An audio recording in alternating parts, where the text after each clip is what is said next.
Assalamualaikum warahmatullahi wabarakatuh. Alhamdulillah alamin. Terima kasih atas kehadiran ibu-ibu semua yang ikut berpartisipasi dalam pertemuan P2K2 kita pada bulan ini. Terima kasih ya Bu, sudah meringankan langkah kakinya untuk hadir pada hari ini. Baik, hari ini kita belajar materi tentang modul kesehatan dan gizi.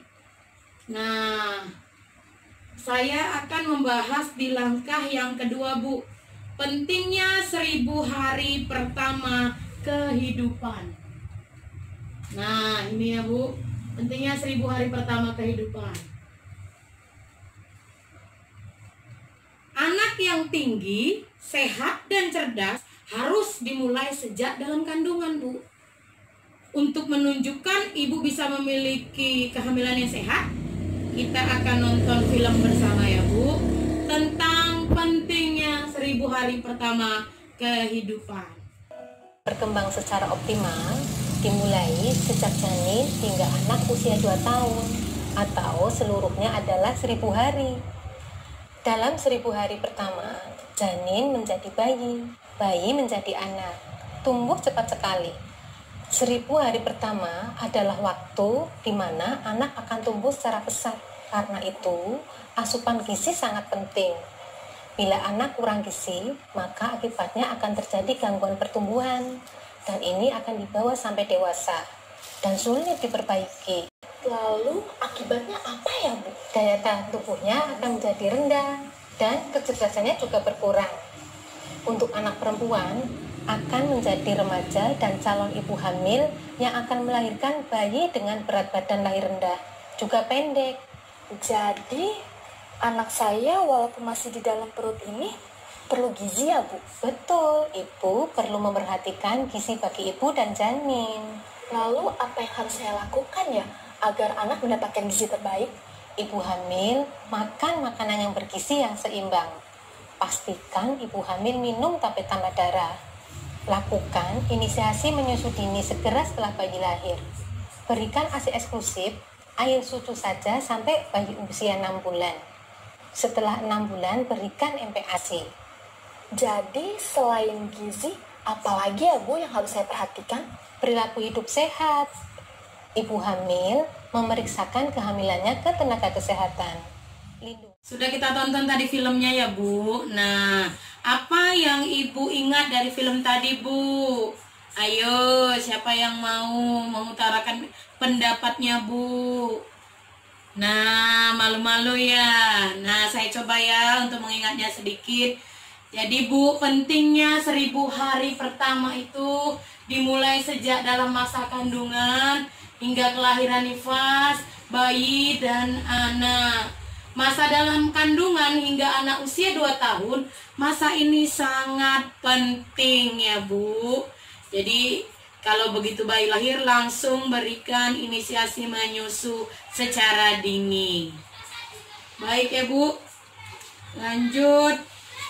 Dampak kekurangan gizi. Nah, ini dia Bu. Tadi salah satunya kenapa kalau kita tidak memperlihatkan gizi, tidak memberikan gizi yang baik di 1000 hari pertama kehidupannya, maka ada dampaknya Bu. Nah, di keluarga, ibu hamil yang tidak sehat akan melahirkan bayi yang beratnya rendah. Itu dia Bu, itu bagi ibu hamilnya.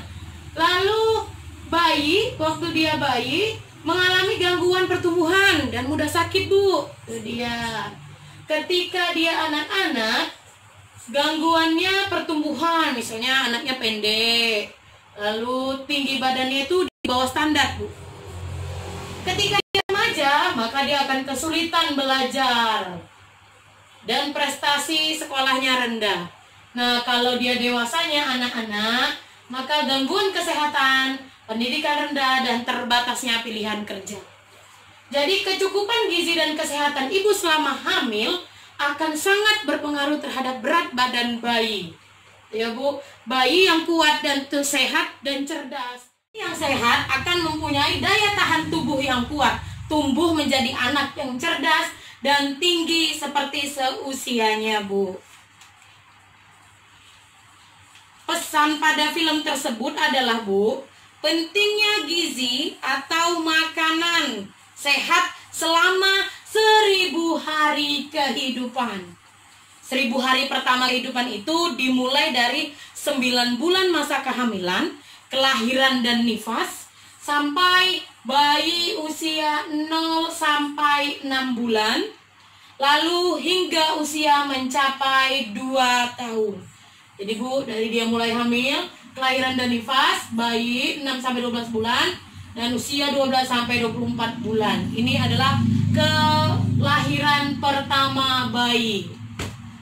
Nah, langkah selanjutnya yang akan kita bahas adalah pentingnya gizi bagi ibu hamil. Nah, gini ya Bu ya. Nah, kita akan bermain kata kunci Bu. Ada 3 kata kunci yang saya mainkan: sehat, tinggi, cerdas. Saya akan bagi ibu dalam 3 kelompok, dan saya minta ibu mengobrol. Apa yang perlu diobrolkan? Kelompok sehat itu ibu harus ngobrol makanan apa yang harus ada di piring ibu hamil, ya Bu ya. Tapi yang ada di piringnya itu yang sekali makan, jangan sampai berkali-kali, yang sekali makan gitu Bu ya. Yang kedua, kelompok tinggi.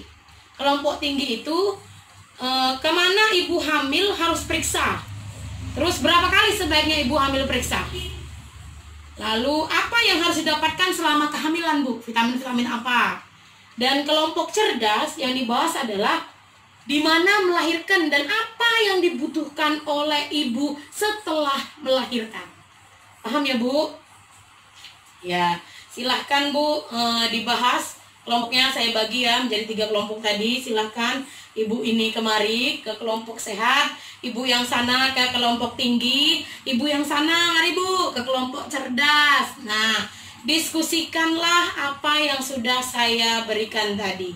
Silakan, saya berikan waktu sejenak ya Bu untuk mendiskusikannya. Sudah dibahas ya Bu? Oke, silahkan ibu-ibu perwakilan kelompok yang bisa memberikan apa yang hasil diskusinya tadi Bu. Mari Bu, silakan Bu. Jangan malu-malu. Iya, betul sekali Bu. Baik, terima kasih. Kita beli dulu tepuk salut. Salut, salut. Salut, salut. Salut. Nah, terima kasih ya Bu ya sudah berani memberikan jawaban dari hasil diskusinya. Nah, kita lihat Bu, berapa banyak ibu hamil itu harus makan setiap harinya? Saya mau tanya dulu Bu, berapa banyak ibu hamil harus makan setiap harinya? Ada yang bilang sebanyak-banyaknya, ada yang bilang ketika lapar. Nah, semua itu benar ya Bu, tapi lebih benarnya ibu makanlah makanan yang bergizi. Itu yang penting ya Bu. Makanan apa saja yang harus ada di piring ibu hamil? Nah, makan apa aja Bu? Ikan boleh, tempe tahu boleh, diselingi buah boleh, harus ada sayur itu terutamanya ya Bu. Adakah makanan yang dipantang untuk ibu hamil? Ada nggak Bu? Ada yang bilang nanas nggak boleh dimakan ibu hamil, ada yang dibilang durian, nah macam-macam ya Bu. Ada kondisi seseorang yang memang tidak bisa memakan sesuatu karena sesuatu hal, nah itu seperti itu ada. Nah, kita lihat flip chart ini ya Bu, isi piringku. Nah, ini dia. Lauk pauk, isinya itu protein Bu, mengandung protein seperti ikan, tahu, tempe ya Bu. Lalu buah-buahan. Ini makanan pokok kita Bu, karbohidrat.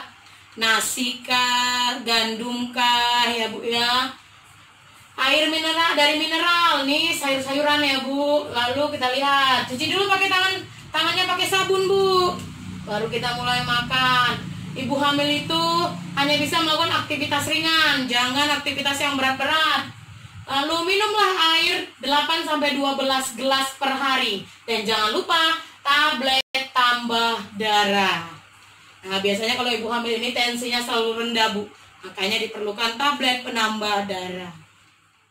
Nah, rincian di dalam piring ibu hamil Bu yang diperlukan. Nggak hamil juga ambil ikan Bu, makan itu ya boleh. Yang memang harus, cuman tambahnya tambah tablet darah. Itu aja Bu ya. Jadi segala sesuatu yang banyak gizinya silahkan boleh dimakan ya Bu. Nah, itu dia. Dan minum tablet tambah darahnya ini biasanya diminum setiap selama masa kehamilan. 1 hari biasanya sekali.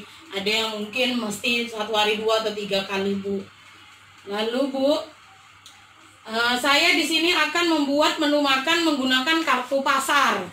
Nah, kartu pasar ini, Bu, pilihlah jenis-jenis makanan yang mengandung karbohidrat. Nah, ada di sini potongan-potongan kartu yang saya bagi sama ibu-ibu. Nah, di situ ibu harus menulis jenis-jenis makanan. Jenis-jenis makanan yang pertama mengandung karbohidrat. Apa aja, Bu? Seperti tadi yang saya sebutkan ya. Lalu jenis-jenis lauk pauk yang mengandung protein. Dan jenis-jenis buah-buahan. Apa aja? Lalu jenis-jenis sayuran, Bu. Silahkan dikerjakan. Dan jangan lupa, Bu, menggunakan bantuan PKH untuk menambah asupan protein. Nah, itu kalau ibu hamil itu kan dia, Bu, dimasukkan dalam kategori ya, Bu, jadi komponen ya, Bu. Jadi uang PKH itu gunakan untuk membeli sesuatu yang menambah asupan protein, seperti ikan, tempe, tahu, ayam. Dan BPNT itu untuk beras ya, Bu ya.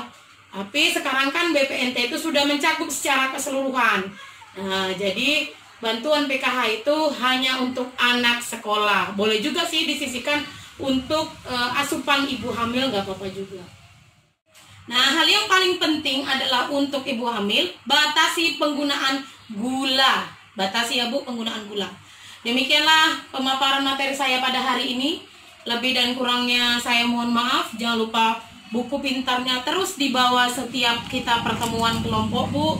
Dan terima kasih atas partisipasinya. Mohon izin jika banyak-banyak kesalahan. Lebih dan kurangnya saya mohon maaf.